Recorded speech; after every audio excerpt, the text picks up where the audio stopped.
Hi guys, my name is Christine and I'm a dating, relationship and personal development coach. And today I'm talking about 99% of exes will come back and chase you if you do this one thing. So what is this one thing that you can do that will make your ex come back? Or very likely make your ex come back? I believe that thing is to back off, essentially. To back off and to give them space. Okay? Because if you haven't been doing so, if you haven't been giving them space, if you haven't backed off, if you're still begging, if you're still pleading, if you're still groveling at their feet trying to fix the relationship, that kind of thing is not going to help make them more attracted to you.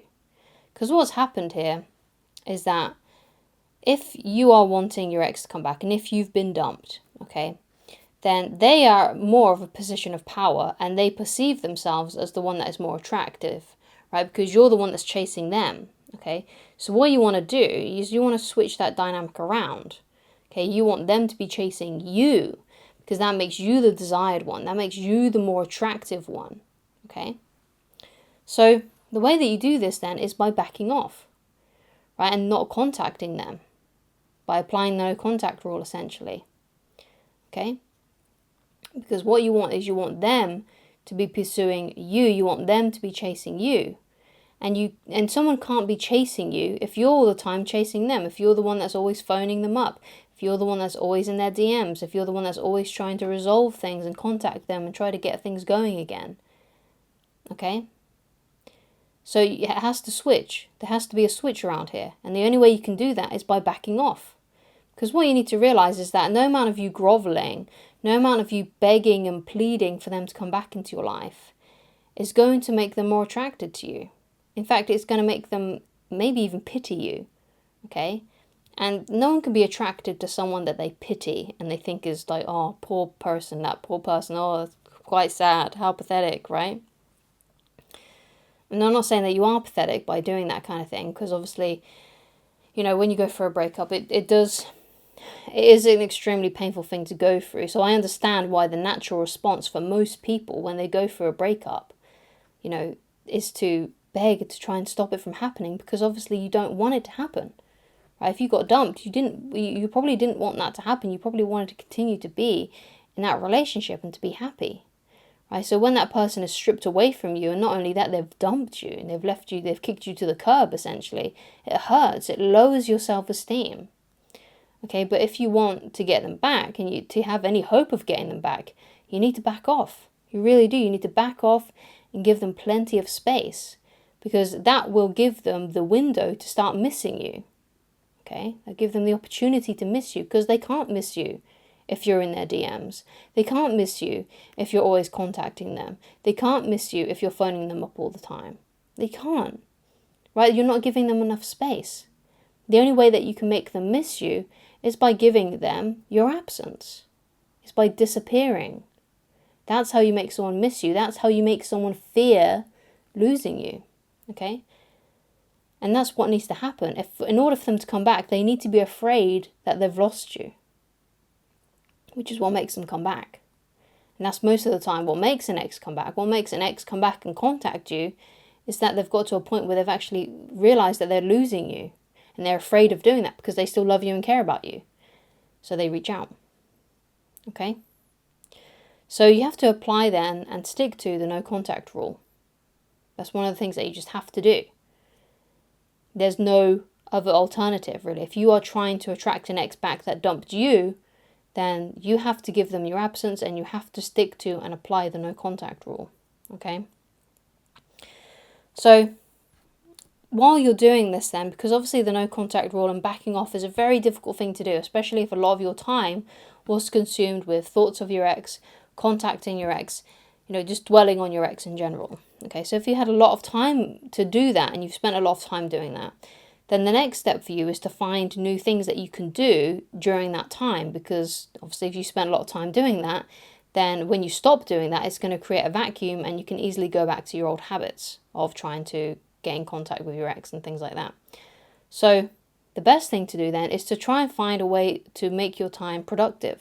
Okay, and I think the best use of your time when you're not at work or you're not at school, whatever it may be that you're doing with your life, is to try and be productive and try to create a better life for yourself, and to try and create a life for yourself that's much more happier. Okay? So basically, you just got to realize and sort of go inside of yourself and think about what actually would make your life happier. Okay, and some people may just directly say, to get my ex back, that's what I want. Okay, so what if, for example, you will never get your ex back? You have to think in those terms. What if I never get my ex back? How can I make my life happier and more fulfilling, even if they don't come back? How can I enjoy my life on earth, for however remainder of time you've got? How can I really utilize that time and make it a much more happier and fulfilling, peaceful, relaxed, life for myself? What can I do? What are the things that would please me? What are the things that would make me feel good? And not just feel good as in like the instant gratification sense, such as, oh, I want to watch Netflix all the time, or I want to play video games all the time, or I want to drink all the time, or I want to eat junk food all the time. I'm not talking about the instant gratification things. What would actually make you feel good about yourself and raise your self-esteem? Because what I found is doing kind of like those kinds of activities, the ones that I've just listed, those kinds of activities don't raise my self-esteem. What raises my self-esteem is feeling like my life is moving forward, right? Doing things that are productive, that help me achieve more, or bring me a new sense of peace, whatever it may be, right? Other things that help as well is exercise. That raises my self-esteem. When you feel like you've had a good workout, that raises your self-esteem. So you got to do the activities that actually raise your self-esteem. Don't just think about the instant gratification things. It's okay to do those things some of the time, obviously. I'm not saying that you need to utilize your time 24/7 to be 100% productive all of those hours. But you do need to be, doing that most of the time. Like the 80-20 rule is a good one. So like 80% of the time, you're being productive, you're doing good things for yourself. And then 20% of the time, you kind of slack off, you eat junk food, you watch Netflix, you do whatever, right? Do the sort of the lazy kind of things, okay? So you want to raise your self-esteem and you want to feel good about yourself. Now there's a quote that I use all the time. And it's a quote by Dale Carnegie, and it's one that I want to leave you with in order to help you feel better about yourself, right? So it's the key, basically, to making you feel better about yourself. And the key is this, okay? And this is the quote by Dale Carnegie. Inaction breeds doubt and fear. Action breeds confidence and courage. If you want to conquer fear, do not sit at home and think about it. Go out and get busy, right? So what you want to do, and this is what this is essentially saying, is, if you want to feel better about yourself, if you want confidence, if you want courage, then you've got to take action on the things that you want in life. Okay, you've got to find a way to make your life more fulfilling for you, more peaceful and happy for you. Okay, and you've got to take action on those things to try and create that reality, to try and make that dream come true. Okay, if you want to feel fearful and doubtful about your life, then do nothing. Okay, because that's what's gonna happen. If you do nothing, you start to fear, you start to get anxieties. That might be the times when you looking through messages that your ex has sent you, and you may be tempted to message them. You're gonna do those when you're feeling idle. You're not gonna do those things when you're feeling productive and happy and have high self-esteem.